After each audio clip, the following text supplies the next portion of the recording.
આજે આપણે motor potentiometer કેવી રીતે અનેબલ કરવું એ શીખીશું.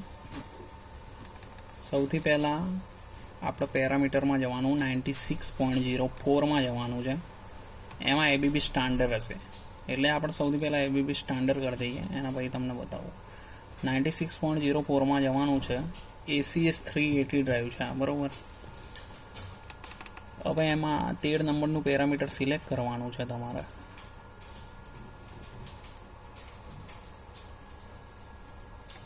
અને મેં મોડિફાય પેરામીટર પણ તમને દેખાડી દઉં. આ ડિસ્પ્લે મેં ઇન્ફોર્મેશન માટે લગાવી છે. 96.4માં અનેબલ કરશો એટલે 96.5માં દેખાડી દેશે.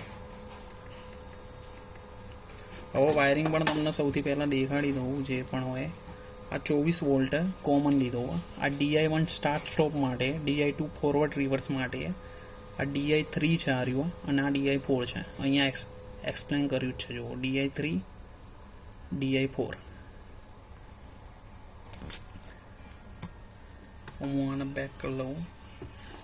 સૌથી પહેલાં યલો વાયરવાળું DI1 લીધું. આપણે મોટરને સ્ટાર્ટ કરીશું. ફ્રીક્વન્સી 0 છે. પછી આપણે DI3 લઈશું. એને પ્રેસ કરીશું એટલે ફ્રીક્વન્સી વધશે. જોઈ શકો તમે. આમ છોડ દઈશું એટલે ફ્રીક્વન્સી અટકી જશે. પ્રેસ કરીને રાખવું પડશે એટલે ફ્રીક્વન્સી વધી જશે.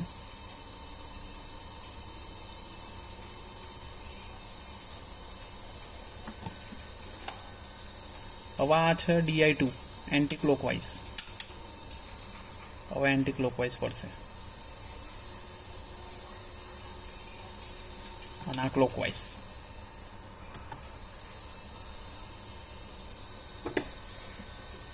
DI4 તો યુઝ આપણે ફ્રીક્વન્સી ડિક્રીઝ કરવા માટે કરીશું.